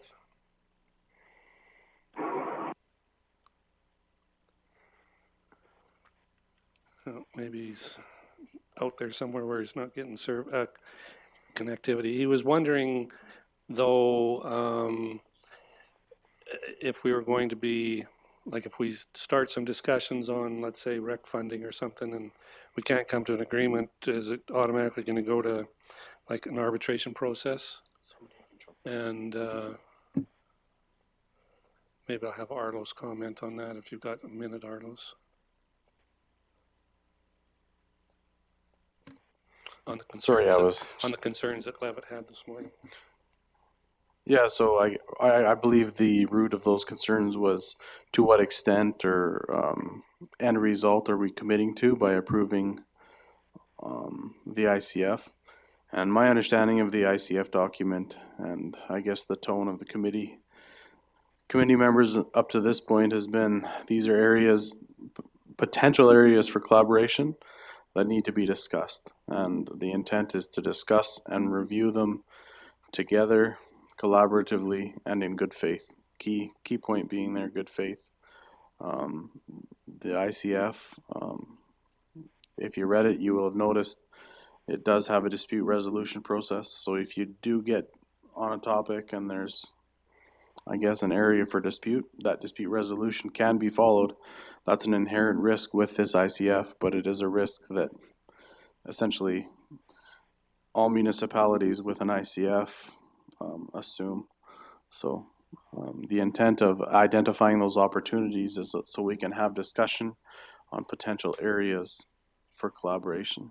Doesn't necessarily guarantee a commitment of end result or end target, but having those discussions initially amongst the committee and then ultimately amongst councillors. So I don't know, hopefully that addresses that question with regard to the extent of commitment we're agreeing to by adopting the ICF. The ICF is a document that is mandated for us to approve, or at least have in place with all of the municipalities we share borders with. So it is a legislative requirement to have one. Again, key is going through those discussions in good faith with our municipal partners. Levitt, or not Levitt, Murray or Jennifer, Tamara, any other comments? You're also on the committee. Your thoughts on the document? My only thought is that it is a starting point. It isn't nearly a finishing point, and ultimately council gets to have a final say other than what Arlos just spoke to. So to me, it's a guiding document. It's a framework to work to try and work together on these different things, and said there's the discussion on funding any of these sort of things is still got to be negotiated. It's not, we're not being mandated one way or the other. It's still got to be a mutually agreed upon formula. Anybody concerned with anything in the document that you might want to see changed or amended before we adopt it? Or is everybody okay with it the way it is?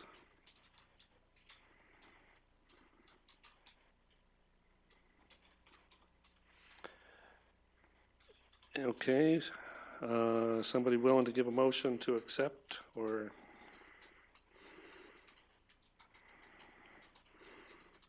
I'm willing to make that motion as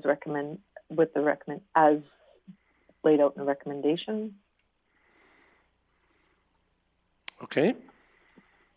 Tamara's given us a motion to accept the intermunicipal collaborative framework agreement as presented. All those in favor? Murray? In favor. John? In favor. Jennifer? In favor. Levitt? In favor. Brian? In favor. Merrill's in favor, carried. Next item Thanks, is... staff and Arlos for all the work you put into that. Yeah, I know he's worked hard on getting this thing prepared, and we've been working with the town to get this thing in a final draft form. Tabor Shooting Foundation. Murray, where you had something you wanted to bring up? Yes, thanks. Ben Elfring called me Monday, and he was wondering if they can use our wash trailer to wash the insides of their shelters. I guess the pigeons have did some artwork or whatever in there, and they were wondering if they could use it. Ben said they've used it in the past or whatever. And they said they could pick it up Friday. It's for this Saturday coming up, May the 2nd. And they said they could pick it up and pick it up Friday and drop it off Monday if it was approved by council, I guess.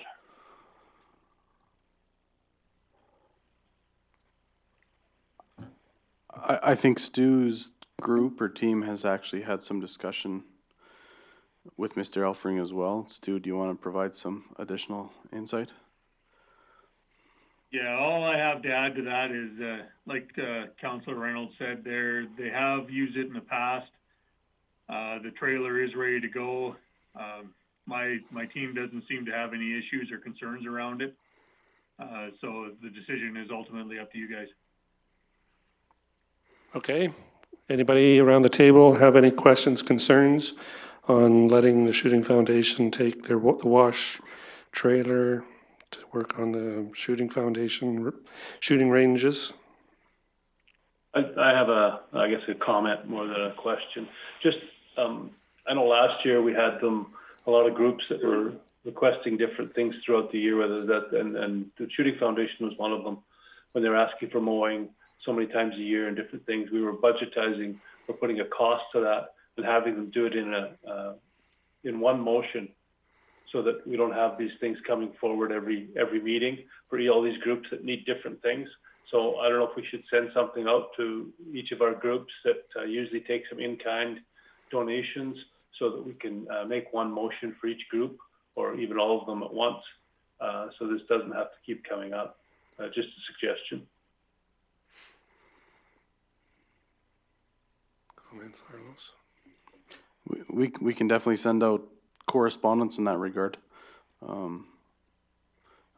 I guess when it comes to actual contributions, this could be even part of the our recreation discussion on in-kind and monetary contribution to community groups. So I guess as a starting point, that's where I would suggest putting it. But it might be a little tricky to deal with that in a one-of-a-kind catch-all motion. But I'm not opposed to this request at all. Just something we had in the past, and it might be something we could use in the future. But I agree, it should go. Maybe we should have these types of discussions at the recreation meeting. Yeah, we could have that discussion when we have our recreation meeting. What is it, in June? You're trying to find a date? Okay. Yeah, we could certainly do that. You want to make a motion one way or the other on this particular ask, or just how do you want to deal with this particular ask? I can make the motion to approve it, or Murray can. It doesn't matter to me. I'm not opposed to it at all. Okay. We'll count that as John having made the motion. So all in favor, Murray? In favor, thanks, John. Jennifer? In favor. Tamara? In favor. Levitt? In favor. Brian? In favor. Merrill's in favor, so carried. All right. We're down to number 9, are we, Candace? Bylaws. Bylaw 1961, Regional Assessment Review Board. And I'll turn this to Carlos. Thank you, Reeve Harris. Yes, this has been an initiative that our corporate services team has been working on to get in place. Brian will and can speak to it in a little more detail here. But by joining this, I guess, joint initiative with the ORS, Goldman River Regional Services Commission, we feel it will actually streamline our processes as well as even take a bit of an administrative burden off some of our staff requirement. So, Brian, do you want to add more? Yes, so what we're asking to do here is replace our existing assessment review board bylaw with a bylaw that establishes a regional assessment review board, like Arla says, with the Oldman River Regional Services Commission. Currently, we have 2 people trained as clerks to do the clerking, and as well, I believe there's only one council member that's got the assessment review board training, and there's only one individual at large that we have been appointing to the assessment review board that has the training, and we just see that joining the regional one, we have better access to trained board members. And you can see the list on Schedule A of all the members. So there's quite a few members in Southern Alberta that are already members of their regional assessment review board. So we'd be joining those municipalities with this bylaw.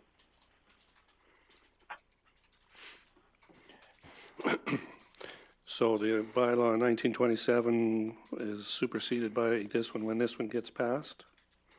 Yes, that's what would happen. Yeah. And I think at present, Tamara is the only one that's qualified to be part of that. Mine lapsed and I didn't get it renewed.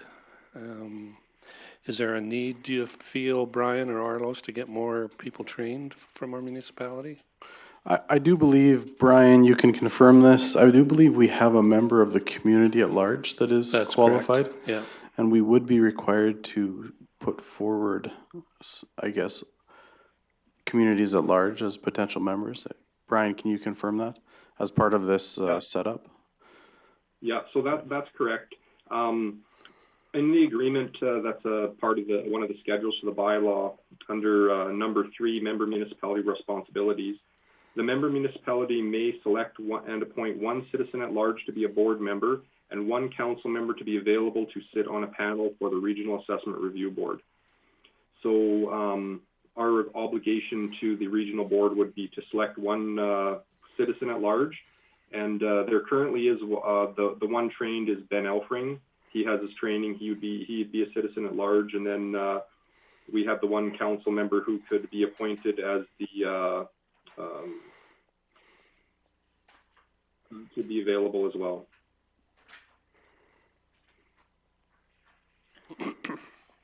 Just a comment, Merrill. Yep. Brian, in the past, there's been some concerns that council members are being the decision bodies with assessment appeals. So this will probably make that perception a lot better. Is that correct? So the last time we did have an assessment appeal was in 2015. And one of the first point of order when the board was convened was the question of bias. It always comes up when there is a board member that's also an elected official of that municipality. So yes, that was a definite concern at our last assessment review board hearing. Has there been any court challenges or opinions on that? Is it considered, or can you answer that? I believe it's been established that being an elected official, like let's for example, if it was a municipal district of Tabor appeal hearing, that a councillor for the MD of Tabor would be biased and they wouldn't be able to sit on that particular appeal. So having the pool from across southern Alberta, that makes it so a local councillor wouldn't have to sit on an assessment appeal inside the municipality, Brian? That's correct. So in the bylaw, what the bylaw does is it appoints the chairperson, or not the chairperson, sorry, the clerk of the assessment review board to be the director of the Old Man River Planning Commission, and that body would select the board members from the pool, and likely wouldn't select elected officials from that particular municipality to sit on an appeal board. Okay.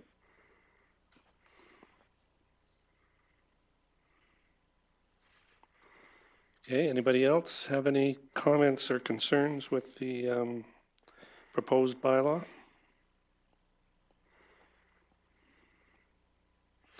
Now, you need, we can do all three readings today, or do two and come back with another one next meeting, or do you need them all today?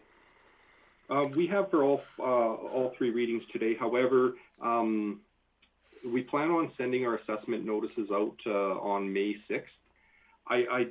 Looking at it again, I don't think it's absolutely necessary to give all three readings, but if we do give three readings, we need unanimous consent to give the third reading. Right. Reeve, I'm willing to give the first reading today for sure. And I think this is a good move for us. I know the one time that there was an opportunity that I may have had to have set creates a lot of stress, because it actually happens to be in my division as well. And I had a call from the ratepayer, and then I was potentially going to have to sit on the appeal committee. So I see great value in this bylaw. Yeah, by having other trained people from outside the municipality would certainly make it simpler for the elected officials not to have to sit in on appeals in the municipality. Brian Bruin, you've been involved in this more. What's your thoughts? I think it's a great way.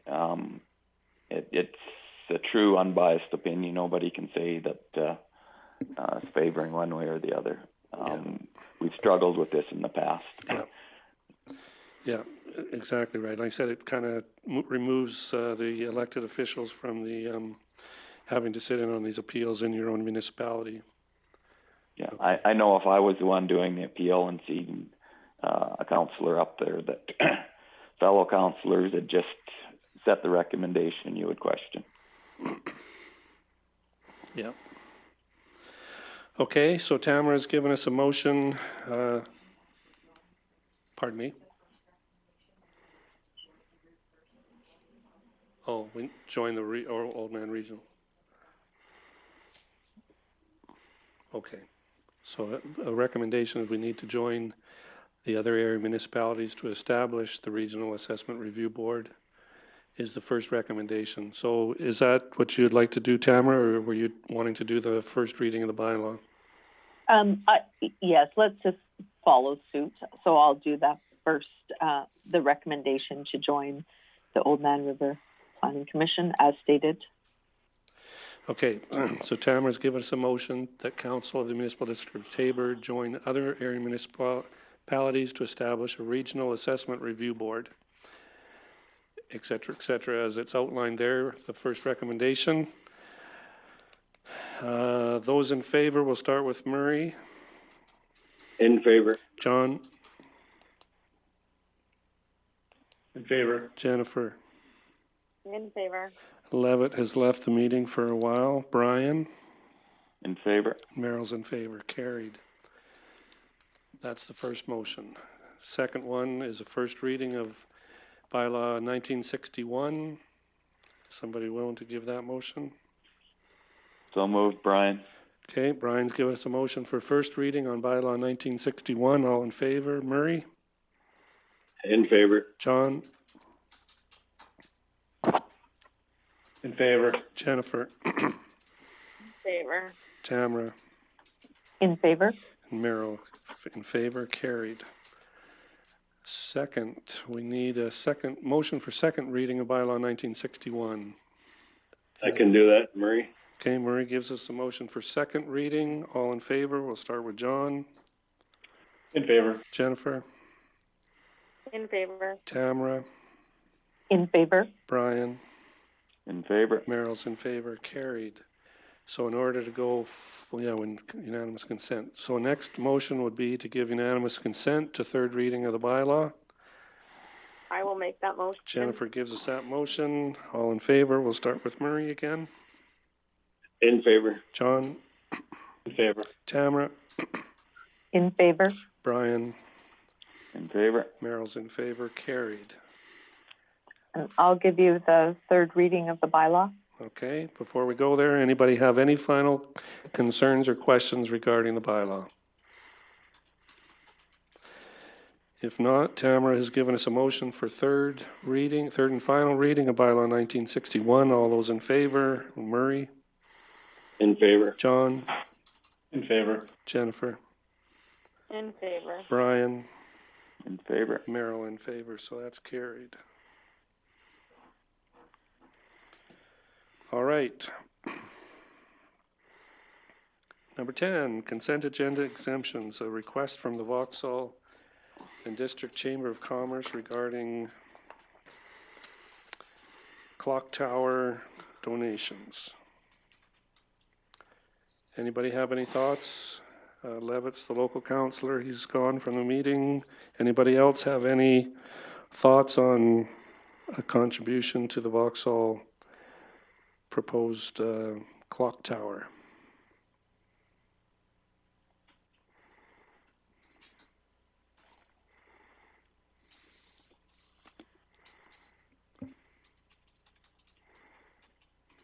So historically in Vauxhall, we have supported things that have happened, like the pool, and this is a fairly momentous event. I think that it would be worth us showing our support. I would like to hear from those members who sit on the Vauxhall Chamber just to see what value they think we should, like what size of plaque and those kinds of things, what they're looking for. So I guess the ask isn't necessarily to support the event, but just to support the clock tower, or that's the way I take that. I think we still should be conservative, but still recognize somewhat, but also recognize that our financial situation moving forward, we have to be mindful. So that's all I really have to comment on that. This clock tower has been something that they've been working on for months. And it is something that it has been an initiative of the committee, so I was surprised to see a letter coming directly from the chamber.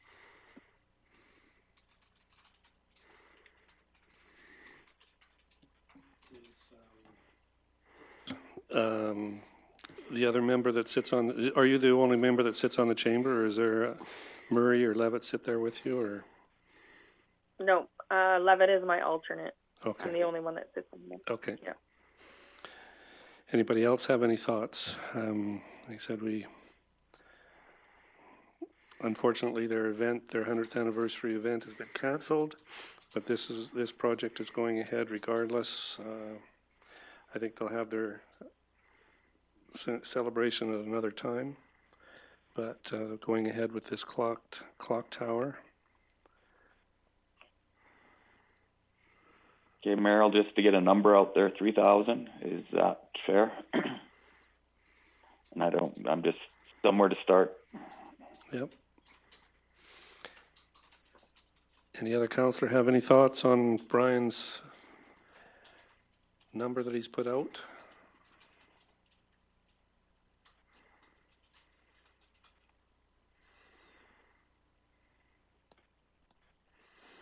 Anybody prepared to make willing to make that motion, Merrill? Okay, Brian's put forward a motion that we give a $3,000 contribution to the, I don't know if it's going directly to the Chamber of Commerce, but towards the proposed Centennial Clock Tower in the town of Vauxhall, and I'm assuming it would go back through the Chamber of Commerce since they're the ones that are asking.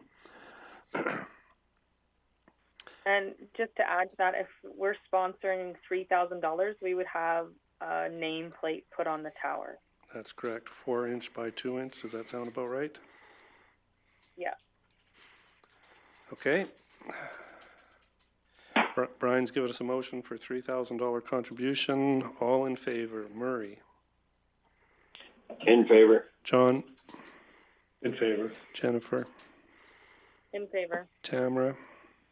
In favor. Merrill is in favor, so that is carried. The next item is a motion on letters to the Ag and Environment Ministers on weed control and the $1.5 billion Orphan Wealth Cleanup Fund. I'm not sure, I don't remember if was it Brian or John that was going to speak to that or had brought that forward. I think it's worth a discussion with the province for sure, with our with Grant or the MLAs in the area. Also get a handle on, because this is going to be a problem that's going to continue to get much worse. Last year was bad. This year is going to be much more severe, and it'll just continue. Things don't look that great and that rosy for the oil business right now, so I can't see it getting any better, that's for certain. Yeah. So we're asking for a letter to be sent to the Ag Minister and the Environment Minister on making sure that the weed control is done. John, you want to make it clear exactly what we're asking for there, or Brian? Could I add to that, Merrill? You betcha. My thought would be a letter addressed to Environment and Ag thanking them for the commitment to clean up the wells, but recognizing that there is a day-to-day issue that is also a concern, and that is the weed issue. And if some funds could be directed towards the maintenance of the well sites prior to cleanup or before cleanup. Okay. And also on that, I guess the people are going to be sending that letter too, we should include the two MLAs as well. Yep. Correct. So do you need a bit more clarification, Candace? Candace is just asking for a little bit more clarification on what we're asking in the letter. I guess or exactly the way the exact motion should read. I guess the motion would be simply that we send a letter to Ag Minister, Finance, CC local MLAs with our concern over weed issues on existing well sites. And I guess the wording of the letter we could work with Brian Piers on.